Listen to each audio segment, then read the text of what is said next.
Hour 0. You just finished your last meal. Right now, your body has no idea what is coming. It is doing exactly what it always does after you eat: digesting, processing, distributing nutrients to the cells that need them. Business as usual. You feel fine. Actually, depending on what you just ate, you might feel pretty good. Satisfied, comfortable, maybe even a little sleepy, which is completely normal because digestion takes real energy, and your body is redirecting blood flow toward your gut to handle the work. Nothing dramatic is happening yet, but a clock has started, and your body is already running the math. Hour 2. Digestion is still happening. Your small intestine is absorbing the last of the glucose from your meal and sending it into your bloodstream. Your blood sugar is at a comfortable level. Your pancreas released insulin earlier to handle that glucose, and now insulin levels are beginning to drop back toward baseline. You probably do not feel hungry yet. Depending on what you ate, you might not feel anything at all. Your body has enough circulating fuel to keep everything running smoothly. Hour 4. Now things start to shift. Blood glucose is dropping, not dangerously, just returning to fasting levels, which is the normal baseline your body is designed to operate at. Your pancreas responds by releasing a hormone called glucagon. Think of glucagon as insulin's opposite. While insulin says store this energy, glucagon says release it. Glucagon signals your liver to start breaking down glycogen, which is the stored form of glucose that your liver keeps on hand for exactly this kind of situation. Your liver is essentially a fuel tank, and right now it is opening the valve. You might start to feel the first whispers of hunger. Not urgent, just a gentle reminder from your body that the last meal is wearing off. Hour 6. Your liver glycogen stores are being steadily depleted. Your blood sugar is stable because the liver is compensating perfectly, but it is doing real work to keep things balanced. Your metabolism is humming along efficiently. Here is where something interesting happens. Your body starts making a calculation. How long is this fast going to last? Is this a short delay between meals, or is something more serious going on? For now, the assumption is that food is coming soon. Your body is patient. It has been here before. Hour 8. Hunger is real now. Your stomach is releasing a hormone called ghrelin, which is sometimes called the hunger hormone, and its entire job is to make you think about food. A lot. Ghrelin peaks, you feel hungry, you ideally eat something, and ghrelin drops. That is the normal cycle. But you are not eating, so ghrelin stays elevated, and your brain starts getting messages that it would really appreciate some glucose right now. At this point, you are probably also noticing some mild irritability, difficulty concentrating, or a slight headache. These are not signs of starvation. They are signs that your blood sugar has dipped toward the lower end of normal, and your brain, which is extremely sensitive to glucose availability, is letting you know about it in no uncertain terms. Hour 12. This is a significant milestone. 12 hours without food is the point at which most people enter what is commonly called a fasted state. Your liver glycogen is nearly depleted. The easy fuel is almost gone. And now, your body has to make a decision. You have two remaining fuel sources available: fat, which you have stored in your adipose tissue in quantities that could sustain you for weeks or even months, depending on your body composition, and protein, which means breaking down muscle and other tissues, which your body treats as an absolute last resort. The intelligent move, and the one your body almost always makes first, is to go after the fat. To do this, your body ramps up a process called lipolysis, which is the breakdown of stored fat into fatty acids that can be burned for energy. Those fatty acids travel through your bloodstream and are taken up by cells throughout your body, including heart muscle, skeletal muscle, and organs that can run on fat just fine. But there is one major exception: your brain. Your brain is extraordinarily picky about fuel. Under normal circumstances, It runs almost exclusively on glucose. And if glucose availability drops too much, your brain starts to panic. Not metaphorically. Actually panic, in the sense that it triggers stress hormones, accelerates hunger signals, and makes you extremely motivated to find something to eat. But your body has a backup plan for your brain that is genuinely brilliant. Hour 16 to 18. Your liver has begun producing ketones. Ketones are molecules produced when your liver breaks down fatty acids, and they are one of the few alternative fuels your brain can actually use instead of glucose. The process of your body shifting toward ketone production is called ketosis, and it is the metabolic state that every intermittent fasting protocol, ketogenic diet, and extended fast eventually aims to reach. When ketones start flowing to your brain in meaningful quantities, something interesting happens. The urgent, almost frantic hunger that was building between hours 8 and 16 starts to soften. Not disappear entirely, but soften. Many people report a kind of mental clarity during early ketosis that they do not experience during normal eating.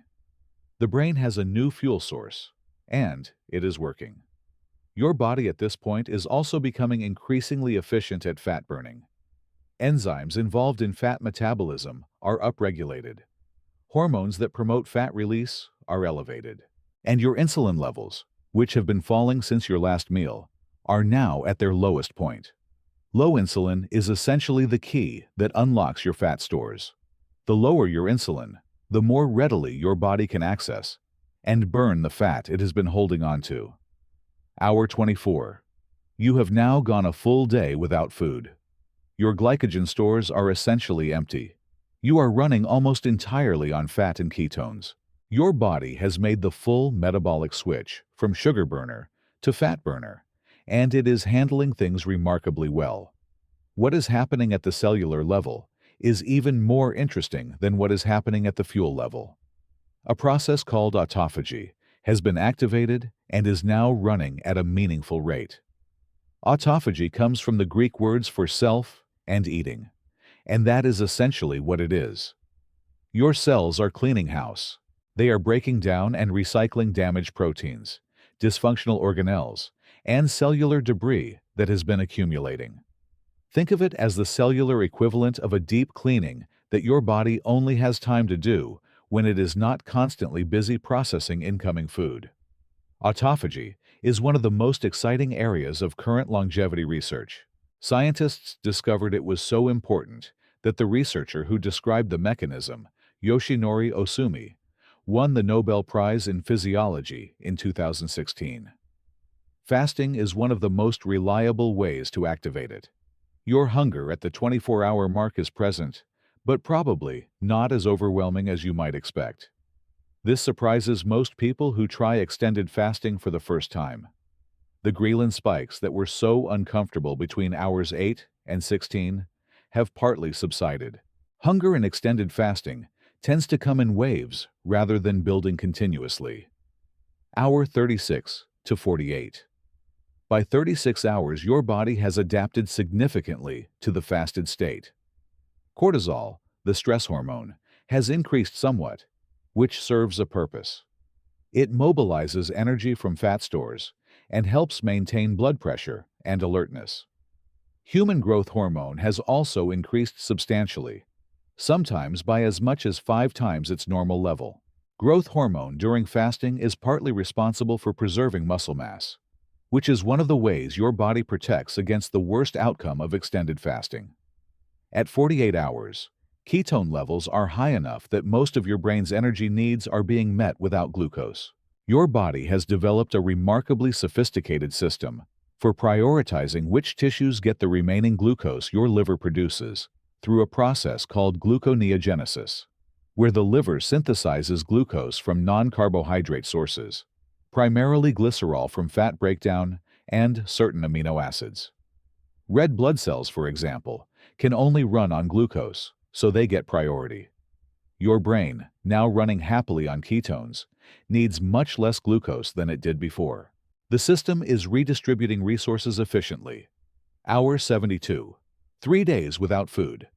This is the point at which most fasting research and clinical protocols for extended fasting reach what is considered a significant biological threshold. Autophagy is running at a high rate. Your immune system is undergoing what some researchers describe as a kind of reset. Studies in mice and some human data suggest that extended fasting of around 72 hours can lead to the generation of new immune cells as old ones are cleared out.